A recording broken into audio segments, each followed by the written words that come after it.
My parents wanted me and my siblings to all look identical. I had no idea how far they'd go. When I was 6 and my youngest sister was barely 2, my parents started forcing us to match perfectly. Same weight, same haircuts tracked with a ruler, same clothes even though we were different ages and sizes. Every morning we'd line up while Mom measured our hair, and if someone's was even a tiny bit longer, she'd cut it right there. The matching got dangerous once we hit puberty. Our sister Violet developed early, and Mom wrapped her chest so tight with ace bandages that she passed out in gym class. Then Mom stuffed the rest of us with padded bras so we'd match. We had to dye our hair the same shade every 2 weeks, and the chemicals burned our scalps so bad we had scabs. Then Ruby's voice stayed high while ours got deeper, so she had to practice talking lower until she lost her voice completely for a month. Teachers couldn't tell us apart, and we weren't allowed to correct them. I wanted to try out for soccer, but Violet hated sports, and if one of us did something, we all had to. Ruby was amazing at violin but had to quit because the rest of us sucked and it made us different. I got my period at 11 and had to hide it for 2 years until Violet got hers, using wadded-up toilet paper because asking for pads would reveal we weren't developing identically. The shame of bleeding through my pants in class while pretending nothing was wrong still makes me sick. Our bodies kept growing differently because that's what bodies do. Hazel shot up 5 inches one summer, and Dad made her slouch constantly until her spine got messed up. Ruby stayed tiny, so they put huge lifts in her shoes that made her ankles swell. Then our faces started changing. Violet's nose got wider, Hazel developed sharp cheekbones, Ruby's eyes stayed rounder than ours. Our parents tried everything from face exercises to sleeping in masks that were supposed to reshape our bones. When I turned 15, I tried to run away. I made it to the bus station before they caught me. And after that, they installed locks on our bedroom doors that only locked from the outside. They put cameras in every room and made us check in every hour we were awake. If one of us went to the bathroom too long, Mom would bang on the door screaming about secret individuality. They pulled us all out of regular school and started homeschooling so nobody could corrupt us with ideas about being different people. I felt like I was drowning in sameness, losing track of where I ended and my sisters began. That's when they found a doctor who lost his license in America, but still operated in Mexico. He examined us like livestock, taking measurements while talking about fixing us. He'd shave down Hazel's cheekbones, widen Ruby's nose, narrow Violet's, pin back my ears to match Ruby's. He'd even alter our hairlines and lips to be exactly identical. My parents paid him $20,000 up front and scheduled everything for 2 weeks after my 16th birthday. A week before we were supposed to leave for Mexico, Violet tried to end her life by swallowing a bottle of sleeping pills.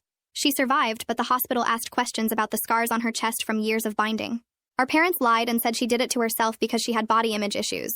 They used it as proof we needed the surgeries to be happy. They moved up our surgery date to 3 days later, before any social workers could investigate. Mom packed while Dad lectured us about how Violet's selfishness was just fear of becoming perfect. They'd already told everyone we were going to a special camp. The van to the airport was coming at 4 a.m. That night, they made us take sleeping pills so we wouldn't try running. I pretended to swallow mine, but spit it out when Mom looked away. I stayed awake listening to my sister's breathing, knowing that in 12 hours we'd be in surgery. Mom had shown us the final plan, and it included things she hadn't mentioned before, like removing ribs to make our torsos identical and altering our vocal cords to match our voices permanently. At 3:45 a.m., the van pulled up. They carried my drugged sisters out one by one while I pretended to be asleep. As Dad lifted me, I stayed limp, waiting for my chance to run once we got outside. My heart was beating so loud I was sure he'd notice. But as he reached the van, I felt something sharp prick my neck. Mom stood there with a syringe, smiling. "Did you really think we'd trust the pills alone?" she asked as my vision blurred. "We've been planning this for years." The drugs hit fast and my body went truly limp as they loaded me in next to my sisters. The last thing I saw was the airport sign as we merged onto the highway, knowing that none of us would wake up from those surgeries as ourselves. Except the drugs didn't knock me out completely. My body went limp like Mom wanted, but my brain stayed awake enough to know what was happening. I kept my eyes almost closed, just tiny slits so I could see the dashboard lights and the dark road passing by. Mom sat in the passenger seat running through their story out loud, practicing how she'd tell airport staff we were going to a special arts camp in Mexico. Dad corrected her twice about which city we were flying into, and she snapped at him to get it right because one wrong detail could ruin everything. My sisters breathed slow and heavy next to me, actually knocked out by whatever pills they took. The van smelled like the vanilla air freshener Mom always used and that chemical smell from the hair dye we'd used 2 days ago. I counted the exit signs we passed, trying to stay focused and not let the drugs pull me under. Exit 7, exit 9, exit 11. My heart beat so hard I worried they'd hear it in the quiet van. Dad merged onto the airport exit ramp and the big blue sign with the airplane symbol lit up in our headlights. This was it. This was actually happening unless someone at the airport noticed something was wrong with 4 unconscious teenage girls. Dad pulled into the departure drop-off lane where all the other early morning travelers were unloading their bags. He got out and opened the van's sliding door, and cold air rushed in, making me want to shiver, but I forced myself to stay completely still. He grabbed a luggage cart from the rack nearby and wheeled it over. I felt his hands under my arms as he lifted me out and placed me on the metal cart, my head lolling to the side. He loaded Violet next to me, then Ruby, then Hazel, arranging us like we were cargo instead of people. Mom came around and started fussing with our matching pink hoodies, zipping mine up higher and smoothing down Hazel's hair. She pulled at Ruby's sleeve to make it match the others exactly, muttering about how we needed to look perfect even now. Through my barely open eyes, I saw other people walking past with their rolling suitcases. A woman in a business suit stared at us for a long moment, her face confused. A man with 2 kids slowed down to look. But then they all kept walking, pulling their bags toward the terminal doors. Nobody stopped. Nobody asked questions. They just looked away like we were something uncomfortable they didn't want to deal with. Mom pushed the cart through the automatic doors into the terminal, and the bright fluorescent lights hit my closed eyelids like knives. The sudden brightness made my eyes water, but I couldn't wipe the tears away. I heard the echo of announcements bouncing off the high ceilings, something about unattended bags and security alerts. The wheels of the cart squeaked on the shiny floor. Dad walked next to us carrying our 4 passports and a folder with all the Mexico paperwork. My head bounced slightly with each push of the cart, and I had to concentrate hard on keeping my body limp and my breathing steady. The terminal was mostly empty this early in the morning, just a few tired travelers scattered around. We passed a coffee shop that wasn't open yet, and a closed gift shop with its metal gate pulled down. The overhead lights were so bright they hurt even through my eyelids. Mom's shoes clicked on the floor in that fast rhythm that meant she was nervous. She was pushing the cart faster now, heading toward the international check-in counters at the far end of the terminal. The airline agent looked up from her computer screen as we approached. I could see her through my eyelashes. A woman maybe in her 30s with her hair pulled back in a bun. She glanced at her screen, then at us, then back at her screen. Her eyebrows pulled together and she tilted her head slightly. She typed something on her keyboard and her frown got deeper. She picked up her phone and made a quick call, and within a minute another agent in a supervisor vest came over. They had a quiet conversation while looking at us, and the supervisor pointed at something on the computer screen. The first agent nodded and gestured toward us on the cart. I felt a tiny spark of hope flicker in my chest. Someone was noticing. Someone was seeing that something was wrong with 4 identical teenage girls who weren't moving or responding. The supervisor leaned closer to get a better look at us, and I saw her mouth move in a question to my parents. I knew this was my chance. I forced my eyes to focus even though the drugs made everything blurry. The agent leaned down closer to check if we were breathing, her face coming into clear view just inches from mine. I gathered every bit of control I had left and let one single tear slide down my cheek. It rolled slow and obvious down to my jaw. Her eyes went wide and she jerked back fast, her hand reaching for the phone on the counter. She said something sharp to the supervisor and pointed right at my face. The supervisor's expression changed completely and she grabbed the phone too. Mom started talking in that sweet voice, explaining something, but the agents weren't listening anymore. They were making calls and looking at us with concern and alarm instead of just mild confusion. 3 minutes later, an airport police officer walked up fast, his hand resting on his belt. He was tall and black with kind eyes that looked at us first before turning to my parents. His name tag said Hayes, and he pulled out a small notebook. He asked my parents why 4 teenagers were completely unresponsive at 4 in the morning. Dad launched into the story they'd practiced, his voice smooth and reasonable. He explained we were anxious flyers who got nervous about traveling. He said Mom had given us some medication to help us rest for the flight. He smiled that charming smile he used with teachers and doctors, the one that usually made people trust him and stop asking questions. Mom jumped in with more details, her voice sweet and concerned like she was the most caring mother in the world. She talked about the special arts camp in Mexico we were attending. She said we'd been so excited we couldn't sleep for days. She explained how she'd given us something mild and safe to help us rest for the long flight. She used words like responsible parenting, and their best interests, and just want them to be comfortable. She was using that exact tone she'd used with the hospital staff. When Violet tried to die, the voice that made her sound like a devoted mom who only wanted to help her daughters. The voice that usually worked on everyone. Officer Hayes crouched down next to the cart, his face level with mine. He gently lifted my hand in his skin warm against my cold fingers. He spoke quietly, just loud enough for me to hear. He said if I could hear him, squeeze his thumb. I gathered every bit of strength I had left in my drugged body. I focused all my energy on my hand. I squeezed as hard as I could, which wasn't very hard because of whatever Mom injected in my neck, but I squeezed. His whole body went completely still. His eyes locked on my face and his grip on my hand tightened slightly. He'd felt it. He knew I was conscious. He knew something was very wrong here. Hayes stood up fast and pulled the radio from his belt. He called for EMS in a voice that was calm but urgent. He told my parents nobody was boarding any plane until medical personnel checked us out. Within 2 minutes, 2 paramedics rushed over with their equipment bags. They started checking our vital signs, one taking my pulse while the other checked Violet. The first paramedic lifted my eyelid and shined a light in my eye, then did the same to Ruby. He said something to his partner about our pupils being way too small. The second paramedic checked our breathing with a stethoscope and said it was too shallow for normal sleep. They looked at each other and then at Officer Hayes with expressions that said this wasn't right. Mom's voice got higher and tighter. She insisted we were fine and we were going to miss our flight. She said they were making a big deal out of nothing. She kept talking about the camp and how we'd be late and how this was all unnecessary. Dad put his hand on her arm, probably trying to signal her to calm down. But I could see the panic starting to crack through their perfect parent act. Mom's sweet voice had an edge to it now. Dad's smile looked forced and tight. The paramedics kept checking us and talking to Officer Hayes, and I knew our parents could feel control slipping away from them for the first time in years. The first paramedic leaned closer to check my pulse again, and his fingers brushed against my neck where Mom had stuck the needle. He froze for a second, then gently turned my head to get a better look. His partner came over fast, and they both stared at the small red mark with the tiny bit of blood still fresh on my skin. The first one pulled out his radio and called for his supervisor while the second paramedic moved to check Violet. He found the same mark on her neck in the exact same spot. Then he checked Ruby and found another one. Then Hazel. All four of us had identical injection sites that were still red and fresh. The supervisor's voice crackled back over the radio asking for details, and the first paramedic said something about multiple minors with signs of forced sedation and possible non-voluntary medication. He looked straight at Officer Hayes and said, "This didn't look like anxiety medication given by a parent. This looked like someone deliberately drugging kids who didn't want to be drugged." Hayes wrote something in his notebook and his jaw got tight. He walked over to where my parents were standing together near the check-in counter and asked Dad to step aside with him to verify our identification documents. Dad's face showed surprise, but he followed Hayes a few feet away, while another officer moved closer to Mom. Hayes pulled out his own notebook and started asking Dad questions about our trip. Where exactly in Mexico were we going? What city? What was the name of the facility? Dad answered quickly, saying we were going to a camp in Tijuana. Hayes wrote it down, then walked back to Mom and asked her the same questions. She said we were going to Mexicali for a special program. Hayes looked down at his notebook where he'd written both answers and his eyebrows went up. He asked Mom again to confirm the city name and she said Mexicali. Definitely Mexicali. He showed her what Dad had said and her face went white. She started talking fast about how they were both right. The program had locations in both cities. They were just confused about which facility we'd be starting at first. But Hayes kept writing and his expression said he didn't believe her at all. He pulled out an evidence camera from his belt and came back over to where I was lying on the cart. He took several photos of the injection mark on my neck from different angles, the flash bright even through my closed eyelids. Then he photographed the marks on all my sisters. He stepped away and spoke into his radio using codes I didn't understand.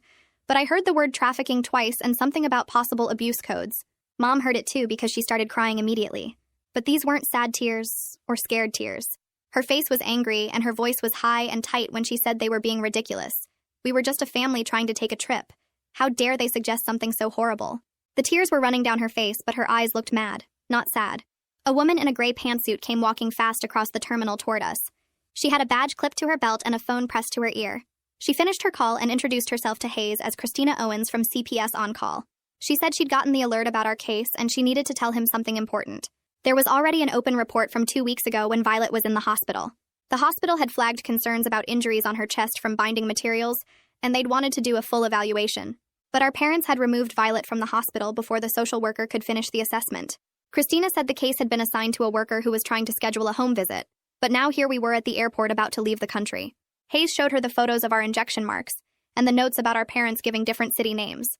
Christina looked at the photos for a long time, then looked at my parents, then back at Hayes. The airline supervisor came over and said our boarding was officially denied. We would need full medical clearance before any travel would be approved, and that clearance would have to come from the airport medical staff and CPS. Hayes and Christina started walking toward the airport medical clinic and told our parents to follow with us. Dad immediately started arguing about our rights and how they couldn't force us to go anywhere. Mom was still crying and saying they were being persecuted for their parenting choices. But Hayes just kept walking and gestured for the paramedics to bring us along. Dad and Mom had to follow or be left behind. We got halfway across the terminal when Dad suddenly grabbed Mom's arm, and they both turned toward the parking garage. Hayes saw it and moved fast to block their path. He said very clearly that if they attempted to leave with us or interfere with medical evaluation, they would be detained immediately.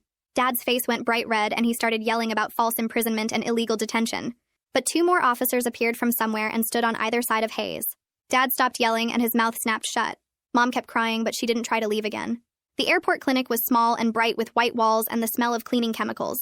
A nurse in blue scrubs met us at the door and directed the paramedics to wheel us into separate curtained areas. Another woman came in wearing the same blue scrubs with a badge that said her name was Albina Maher, and she was a forensic nurse. She started with me, pulling the curtain closed around my exam area.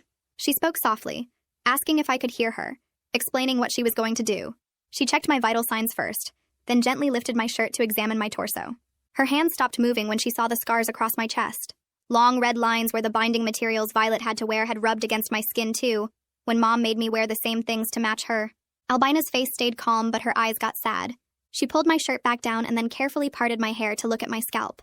She found the chemical burns from years of hair dye, the places where the skin was still rough and damaged. She took photos of everything with a medical camera, documenting each injury carefully. I heard her moving to the next curtained area to examine one of my sisters. Christina Owens pushed aside my curtain and came in. She pulled a chair close to the exam table and sat down so her face was level with mine.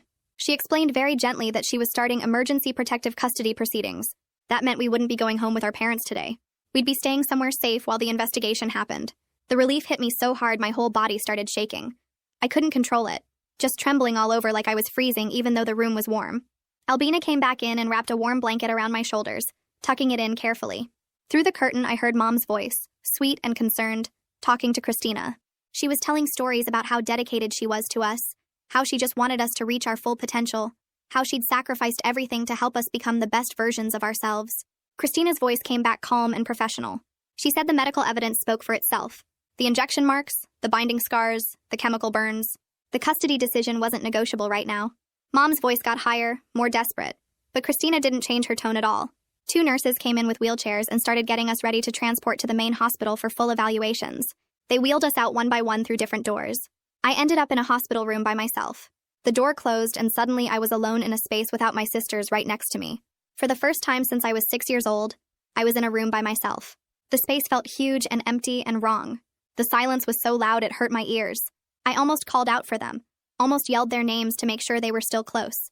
But then I remembered that this separation, this awful lonely feeling, might actually be what saves us. So I stayed quiet and let the space stay empty around me. A soft knock pulled me back from the empty feeling, and Albina came through the door carrying a large black camera with a flash attachment. She asked if it was okay to take pictures of my injuries for the court case, and I nodded because showing proof felt like the only power I had left. She started with my scalp, gently parting sections of my hair to photograph the rough patches where years of chemical dye had burned the skin until it scarred over. The camera clicked and flashed as she moved methodically, documenting each area of damage with the same careful attention she'd used during the initial exam. She asked me to lift my shirt and photograph the red lines across my ribs where the binding materials had rubbed my skin raw, even though I wasn't the one who needed binding. Each flash felt like it was freezing the evidence in place, making it real and permanent in a way that scared me, but also made me feel believed. Albina moved to photograph my arms next, capturing the bruises from where Dad had grabbed me when he carried me to the van, then the injection site on my neck that was already turning purple. She thanked me quietly when she finished and said these photos would help keep us safe. Christina came in right after Albina left, pulling the chair close to my bed again and asking if I felt ready to talk about what happened. I tried to explain about the surgery plans and the Mexican doctor, but the sedative was still making everything fuzzy and my words came out wrong and slow. I got frustrated trying to make my mouth work right, trying to tell her about the rib removal and the vocal cord changes, but the sentences kept falling apart halfway through. Christina reached over and squeezed my hand gently, telling me it was okay, and we could talk more when the drugs wore off completely. She stayed sitting there even though I couldn't talk right, just being present while I struggled through the fog. Outside my door, I heard Mom's voice getting louder, demanding to see me and insisting she had a right to be present for any interviews. Dad's voice joined hers, angry and sharp, and the sound of it made my chest go tight with an old fear that lived in my bones. Hospital security must have been blocking the door because I heard a calm male voice explaining that only authorized personnel were allowed in patient rooms right now. Dad started yelling about his rights as a parent and how this was illegal detention, his voice rising to that dangerous pitch that used to make us all freeze. The security guard's voice stayed level and firm, not moving from his position, and I realized he wasn't scared of Dad at all. Christina looked toward the door and then back at me, asking if I felt safe with the guard there, and I nodded even though hearing Dad's anger through the door made me want to hide under the bed. Hayes appeared in my doorway about 20 minutes later, nodding to the security guard before coming in to talk to Christina. He said he'd secured warrants to search our house for the bedroom door locks, the surveillance cameras, and any other evidence of what our parents were planning. The judge had signed off in less than an hour once he saw the photos of our injection marks and heard about the Mexico trip. Christina asked about timeline, and Hayes said his team was executing the search warrant right now, collecting the cameras and the locks and Mom's measurement logs. I felt this weird mix of relief and guilt, knowing strangers were going through our house and documenting all the ways our parents had controlled us.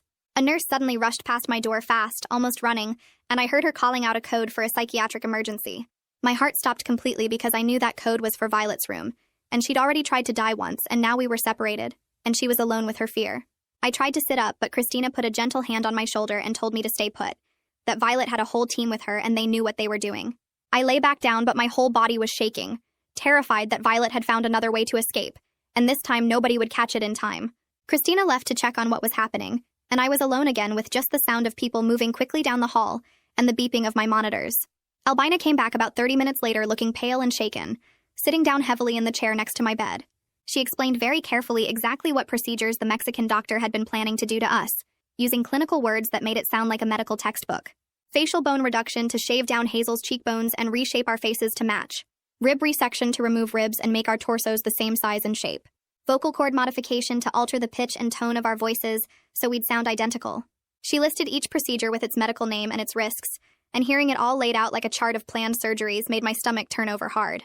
I asked if Violet was okay, and Albina said she was stable now, that it had been a panic attack, not another attempt, but they were moving her to a more secure unit for better monitoring. Christina returned carrying a folder full of papers and sat down to show me printouts of emails between Mom and the Mexican clinic. Her digital forensics team had pulled everything from our parents' phones with the search warrant. The emails included detailed measurements of each of our faces and bodies, with notes in Mom's handwriting about which features needed to be corrected to achieve perfect matching. I saw my own measurements listed there, my nose width and ear angle and jaw shape, all marked as needing adjustment. There were photos attached showing each of our faces from multiple angles with lines drawn on them marking where the doctor would cut. Christina asked if I recognized the clinic name, and I told her yes. I'd seen it on paperwork at home when Mom was organizing the trip. She immediately pulled out her phone and called someone about international medical licensing and cross-border patient safety alerts, her voice urgent and professional. She squeezed my hand while she talked and said I'd just helped protect other kids who might have been taken there, that the clinic would be flagged and investigated now. The weight of that felt huge, knowing other families existed who might do the same thing our parents tried. Christina explained that a court hearing was scheduled for this afternoon to determine temporary custody, and a lawyer named Bridget Ainsworth had been appointed as our guardian ad litem to represent what was best for us. I didn't fully understand what guardian ad litem meant, but Christina said it was someone whose only job was to figure out what we actually needed, and tell the judge. She said Bridget would probably come talk to me before the hearing to get my input.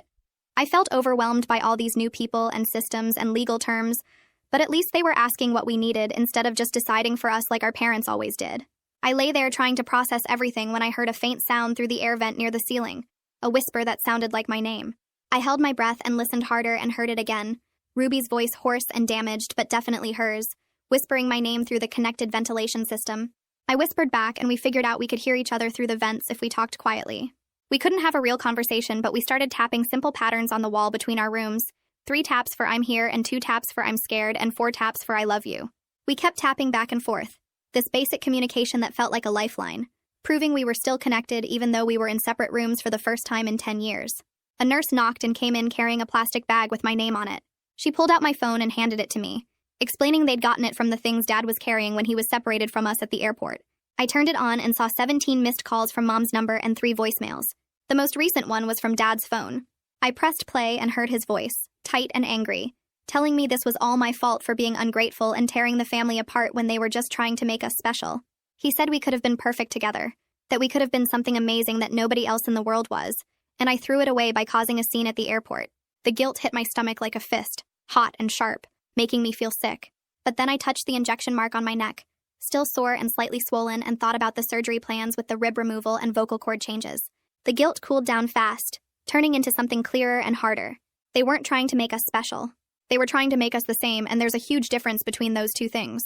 Christina came back a few hours later carrying a plain spiral notebook and a pen. She sat down next to my bed and explained she wanted me to write down what happened in my own words, just for my own record that nobody else had to see unless I wanted them to. She said it might help me process everything, and it would also be there if I ever needed to remember details later. I took the notebook and started writing, beginning with the morning they told us about the Mexico trip. But as I wrote, I noticed I kept using we and us for everything, like we were one person instead of 4. We felt scared. We didn't want to go. We tried to hide. I stopped and stared at the words, realizing I'd lost track of where I ended and my sisters began. Christina noticed me staring and asked what was wrong. I showed her the page and she nodded slowly, then suggested I try rewriting it using I and my own name. It felt strange and wrong at first, like I was lying by claiming experiences as only mine. But I forced myself to do it. I felt scared. I didn't want to go. I tried to hide. Seeing my individual experience written out separately for the first time made my chest feel tight, but also somehow lighter. That evening, Christina came back looking concerned, holding her phone. She showed me a local news website that had posted a brief story about an incident at the airport involving possible child endangerment. The article didn't use our names or give many details, just said 4 minors were taken into protective custody after concerning circumstances at the international terminal. Even though they kept us anonymous, fear shot through me thinking someone might figure out it was us. Our neighbors knew we were supposed to be going on a trip. Kids from our old school might remember us. What if people started talking and sharing the story and eventually someone connected it to our family? Christina must have seen the panic on my face because she sat down and explained very clearly that juvenile cases are sealed by law, our identities are protected, and the news outlets aren't allowed to publish information that could identify us. She promised me over and over that we were safe from exposure, but the fear still sat heavy in my chest like a weight I couldn't shift. Christina spent the next several hours on her phone, and I could hear her through the door talking to different people about foster placements. Most homes aren't set up to take 4 teenage girls all at once. Some had space for 2, others could take 3, but nobody had room for all 4 of us together. The possibility of being split up after everything we'd been through made me feel physically sick. We'd been forced to be identical for 10 years, and now that we finally had a chance to be separate people, we might actually get separated for real. I wanted to be my own person, but I didn't want to lose my sisters completely. Christina came back into my room later and promised she was still trying to find a placement that could keep us together, but I could tell from her face that it wasn't looking good. The next morning, Hayes and his team executed the search warrant on our house. Christina showed me photos they texted her as they went through each room, documenting everything. They found the locks on our bedroom doors that only opened from the outside, installed so we couldn't get out at night. They found cameras in every single room, including the bathroom, all feeding to monitors in our parents' bedroom so they could watch us constantly. They found Mom's detailed logs going back years, tracking our hair measurements down to the millimeter with notes about who needed cutting. They found the ace bandages she used to bind Violet's chest and the padded bras she made the rest of us wear to match. They found the notebook with our class schedules from when we were still in regular school, the one Mom had sent to the Mexican doctor, so he could plan the surgery timing. Hayes and his team took photos of everything and loaded it all into evidence bags. Christina said the amount of documentation they found was actually helpful for the case because it proved this wasn't just strict parenting, it was planned and systematic control. While Hayes was searching the house, other investigators went door to door interviewing our neighbors. Christina got copies of their statements and read some of them to me. Multiple neighbors confirmed they never saw us outside separately, always as a group moving together. One neighbor said we always wore matching outfits and walked in a line like little soldiers. Another mentioned we never played with other kids in the neighborhood. The statement that made me angriest was from the woman who lived 3 houses down. She told the investigator she thought it was cute how coordinated we were, like we were a matched set or a synchronized swimming team. That word cute made me want to scream. Nobody questioned whether cute was actually control. Nobody wondered if 4 teenage girls moving in perfect unison was maybe a sign something was wrong. They just thought it was charming and different and moved on with their day. Bridget Ainsworth came to meet me in the afternoon. She was a woman probably in her 50s with gray hair pulled back and direct eyes that looked at me like she actually wanted to hear what I had to say. She introduced herself as my guardian ad litem and explained that meant her job was to figure out what was actually best for me and my sisters, then tell the judge. She pulled a chair close to my bed and asked me a question nobody else had asked yet. She wanted to know what I actually wanted to happen, not what I thought I was supposed to say or what would make adults happy. I thought about it for a long time before answering. I told her I wanted to feel safe and I wanted my sisters to be safe. I didn't want to punish my parents as much as I just wanted them to stop. I wanted them to understand that what they did was wrong, but I didn't know if that was possible. Bridget wrote down everything I said without judging or trying to convince me to feel differently. She said my feelings were valid even if they were complicated, and it was okay to want safety without wanting revenge. The emergency custody hearing happened that afternoon in a small courtroom that felt more like a conference room. Just the judge behind his desk, lawyers on both sides, Christina, Bridget, and my parents with their attorney. I wasn't required to be there since it was just about temporary custody, not the full case. Christina recorded it on her phone so I could hear what happened later if I wanted. My parents' lawyer spent most of his time arguing that CPS was persecuting a family for their homeschooling choices and traditional values. He kept saying things about religious freedom and parental rights, trying to make this about belief systems instead of what my parents actually did to us. He claimed the airport incident was a misunderstanding, that we'd voluntarily taken medication, and my parents were being responsible by monitoring us. He said the planned procedures in Mexico were cosmetic choices that lots of families make, like braces or acne treatment. Listening to him twist everything made me feel crazy, like he was describing a completely different reality than the one I lived. The judge let the lawyer finish, then started going through the evidence. He looked at the photos of our injuries, the binding scars and chemical burns and injection marks. He read the emails about the surgery plans out loud, including the parts about rib removal and vocal cord alteration. He listened to Albina's testimony about the serious medical risks we were facing, how some of the planned procedures could have caused permanent damage or even death. When he finally spoke, his voice was firm and clear. He ordered us removed from our parents' custody temporarily, said they could only have supervised visitation at approved facilities, and scheduled a full hearing for 3 weeks later. I listened to the recording in my hospital bed and felt like I could breathe a little easier. But I also felt guilty for the relief.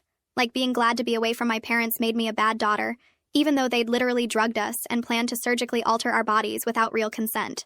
Christina came to my room after the hearing looking tired but determined.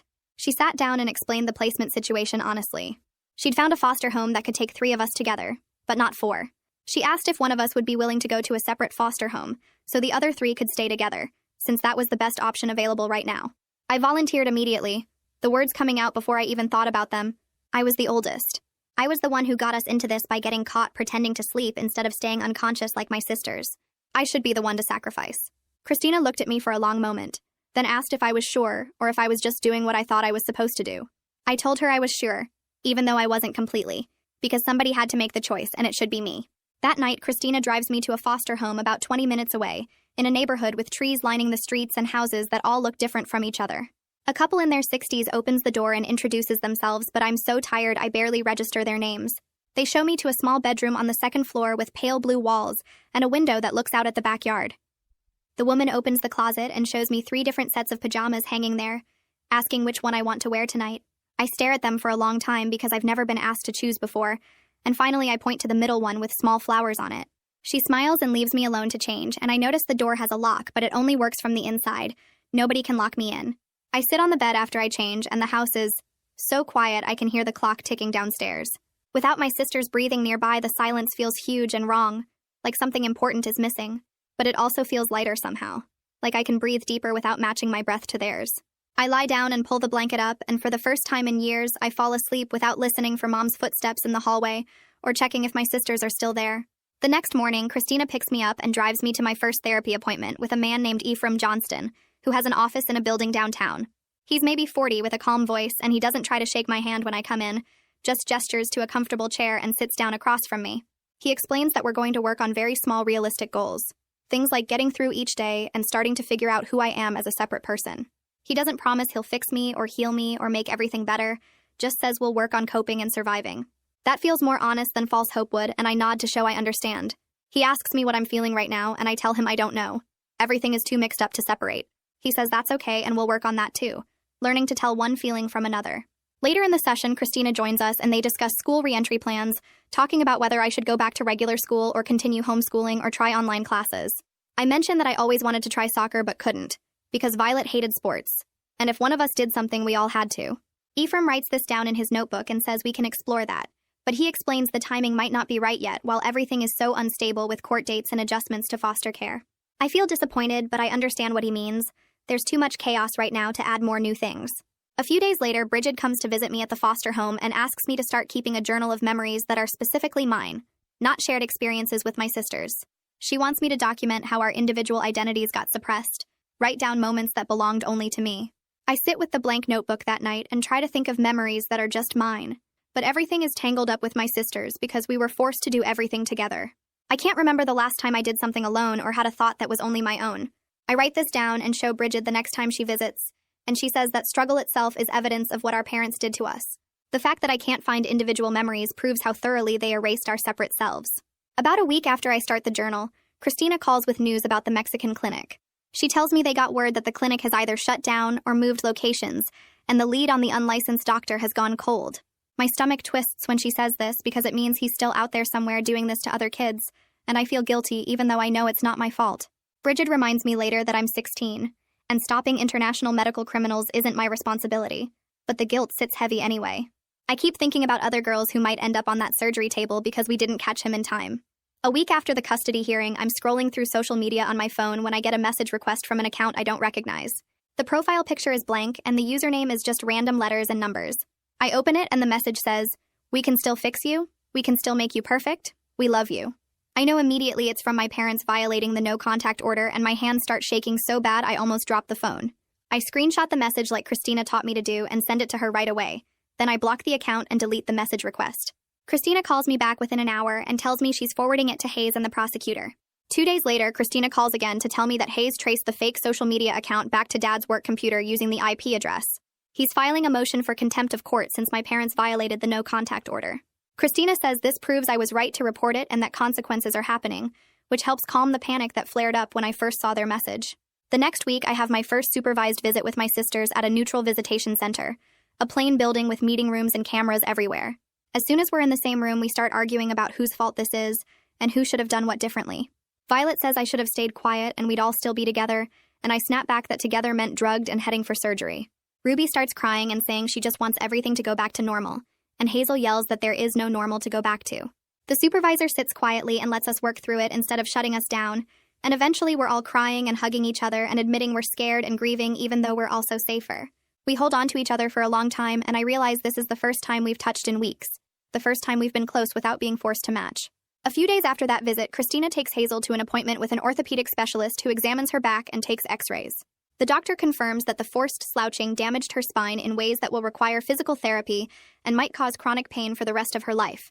Hazel sits in the car afterward looking angry and sad at the same time, and I don't know how to help her accept that some of what our parents did can't be undone. She keeps asking why they would do this to her, why they couldn't just let her be tall, and I don't have any answers that make sense. The following week, Ruby sees an ENT doctor who looks at her throat and does tests on her voice. He diagnoses vocal nodules from the forced voice training and explains she'll need months of vocal rest and therapy, and even then her voice might never sound exactly the same as it did before. Ruby cries in the examination room because she was amazing at violin and singing, and now her voice might be permanently damaged. I hold her hand while she grieves what was taken from her, and I think about how our parents stole so many things from us that we'll never get back. 2 days after Ruby's ENT appointment, Christina calls to tell me Violet had another crisis at her foster home, and they're moving her to an inpatient psychiatric program where she can get more help. I ask if I can visit her, and Christina says not yet, but I can write letters. So I start writing Violet every single day about completely normal stuff like how the weather is sunny or rainy, what I had for breakfast, what show I watched on TV. I tell her about the foster family's cat who sits on my lap while I do homework, and how the neighbor's dog barks at squirrels every morning. I write about the little things because I want her to know there's a regular world out here waiting for her when she's ready to come back to it. I never mention mom or dad or the surgeries or any of the bad stuff. I just give her normal, boring details that prove life can be simple and safe. A week later, Christina comes to my foster home and sits down at the kitchen table with me to explain that the prosecutor has formally filed criminal charges against me, charges against our parents for child neglect and endangerment. She shows me the paperwork with all the official legal language and tells me the court process will take months, maybe even a year, to work through the system. I feel this weird mix of relief that something's actually happening and exhaustion because it's not over yet, and guilt because they're still my parents even though they hurt us.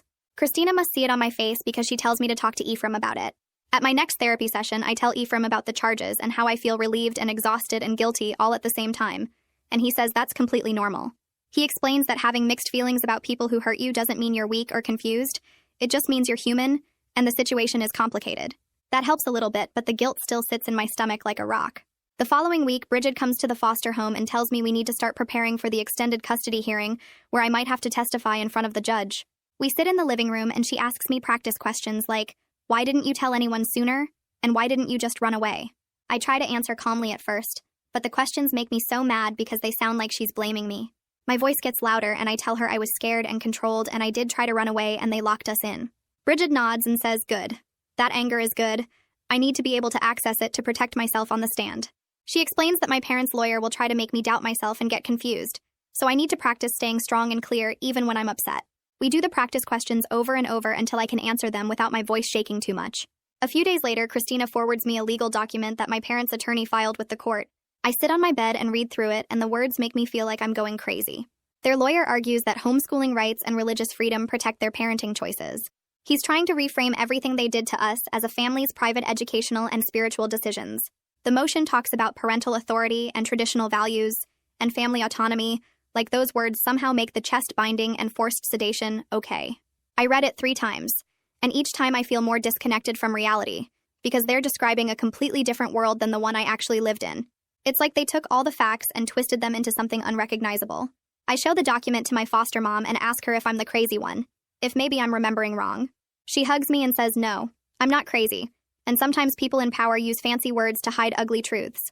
That weekend, I'm unpacking a donated bag of clothes in my room, sorting through shirts and jeans that someone dropped off for me. At the bottom of the bag, I find an old photograph that must have gotten mixed in by accident. I pull it out and my hands start shaking because it's from before the matching started, from when I was maybe 4 or 5 years old. The photo shows 4 little girls who actually look like 4 different people. One has curly hair, one has straight hair, one is taller, one is smaller. They're wearing different colored shirts and smiling different smiles. I stare at my younger face in the picture and try to remember who that girl was, what she liked, what made her different from her sisters. But the memories are so faded and buried under years of forced sameness that I can barely find them. I put the photo in my nightstand drawer because looking at it hurts too much, but I also can't throw it away. 3 weeks later, the extended custody hearing starts on a cold morning in February. Bridget picks me up early and we drive to the courthouse together. She reminds me to look at the judge when I talk, not at my parents, and to take my time answering questions. The courtroom is smaller than I expected, with wood paneling and fluorescent lights that buzz quietly. My parents sit at a table with their lawyer, and when I walk in, Mom starts crying. I force myself to look away and focus on the judge's desk.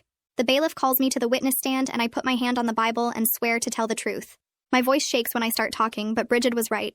It gets steadier as I go. I tell the judge about the surveillance cameras in every room, including the bathroom, about the chest binding that made Violet pass out, about the forced sedation the night before the airport. I describe the surgery plans and the Mexican clinic and the $20,000 my parents paid up front. I look at the judge's face instead of at my parents, and that helps me keep talking even when my throat gets tight. When I finish my testimony, my parents' lawyer stands up for cross-examination. He's an older man in a gray suit, and he smiles at me in a way that's supposed to look kind but feels mean. He suggests that maybe I manipulated my sisters into being afraid, that maybe I made up the surgery plans to get attention, because I was jealous of their bond. He says it in this smooth voice like he's just asking reasonable questions. I feel anger flare hot in my chest, and I remember what Bridget taught me about using that anger. I look right at him and give him specific details. I tell him the clinic's name was Centro de Modificación Estética in Tijuana. I tell him the exact amount was $20,000 paid by wire transfer on a specific date. I list the exact procedures that were planned: the bone shaving and rib removal and vocal cord alteration. I watch his face change as he realizes I have way more concrete information than he expected. He tries a few more questions, but I counter each one with specific facts and dates, and eventually he sits down. After a break, Albina Maher takes the stand as an expert witness. She's wearing professional clothes, and her voice is calm and clinical as she describes the medical evidence. She explains the binding injuries on Violet's chest, the chemical burns on all our scalps from the hair dye, the injection marks on our necks from the forced sedation. She uses medical terms and shows photos on a screen and talks about the serious health risks we were facing. Her testimony is so factual and scientific that it's harder for anyone to dismiss what happened as just strict parenting or cultural differences. She doesn't get emotional or dramatic. She just presents the evidence like the medical professional she is. Then Hayes takes the stand and describes the airport intervention in clear chronological order. He talks about noticing us unconscious on the luggage cart, about the airline agent's concerns, about finding the injection marks. He describes searching our house and finding the locks and cameras and logs. He presents the evidence chain showing how everything connects together. His testimony shows how many systems failed to catch this earlier, how many people saw us and didn't question why 4 teenage girls always looked exactly the same. He talks about how close we came to being on that plane to Mexico, and what would have happened if that airline agent hadn't noticed something was wrong. When he's done testifying, the judge takes a short break to review all the evidence. We sit in the hallway waiting, and I can hear my parents talking to their lawyer through the door. Mom's voice is high and angry. When we go back in, the judge looks tired. He reads from his notes for a few minutes about the evidence and the law and what his responsibilities are. Then he announces his decision. He's extending our removal from our parents' custody for a full year. He orders psychological evaluations for both Mom and Dad before any custody can be reconsidered. He limits them to supervised contact only at approved facilities with trained monitors present. I feel this wave of relief wash over me so strong I almost cry. But mixed with the relief is this strange grief that sits heavy in my chest, because even though they hurt us, they're still my parents. Some part of me wanted them to fight for us differently, to admit what they did was wrong and promise to change. But they just sit there looking angry and betrayed like we're the ones who hurt them. Bridget squeezes my shoulder and Christina smiles at me from across the room. The judge bangs his gavel and says court is adjourned, and just like that it's over for now. 2 weeks pass before Christina calls with news that makes my hands shake. She found a foster family willing to take all 4 of us together, a couple in their 50s who fostered sibling groups before and have a house with enough bedrooms for everyone. We move in on a Saturday morning, and the foster mom shows us each to our own rooms, which feels weird and wrong at first. But then I hear Violet's voice through the wall and Ruby's footsteps upstairs, and Hazel humming in the bathroom, and the world stops feeling so tilted. That night, we all end up sleeping on the floor of the living room anyway, because being apart in separate rooms is too much too fast. The foster parents don't make us go back to our rooms. They just bring down extra blankets and say we'll figure it out at our own pace. Ephraim starts coming to the house twice a week for group sessions, where we work on what he calls boundary practice. The first exercise is picking snacks from the pantry, and we all reach for the same box of crackers before catching ourselves. Ephraim makes us go back and each choose something different, and it takes me 10 minutes to decide between chips and cookies, because I keep looking at what my sisters are picking. We practice choosing different TV shows and different seats at the table and different times to take showers. It sounds stupid and simple, but my chest gets tight every time I make a choice that doesn't match theirs. Ruby picks grape juice, and I pick orange, and Violet picks water, and Hazel picks lemonade, and we all just stare at our different drinks like we've done something dangerous. The foster dad says it's the bravest thing he's seen in years. I sign up for a community soccer clinic that meets Tuesday and Thursday evenings at the park near our house. The first night I show up in borrowed cleats that don't quite fit, and shorts that are actually mine, not matching anyone. The coach puts me through basic drills, and I'm terrible at it, tripping over the ball and kicking it in wrong directions. But when I run down the field chasing after it with nobody matching my steps or my speed, something in my chest loosens up like a knot coming undone. I'm slow and clumsy, and my lungs burn, but it's mine. This awkward learning belongs only to me. After practice, I text my sisters about how bad I was, and they send back laughing emojis, and that feels good too, being able to suck at something without dragging them down with me.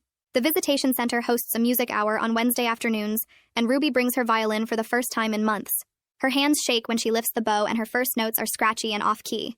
She can't sing along anymore because her voice is still damaged and hoarse, but she plays through a simple song anyway.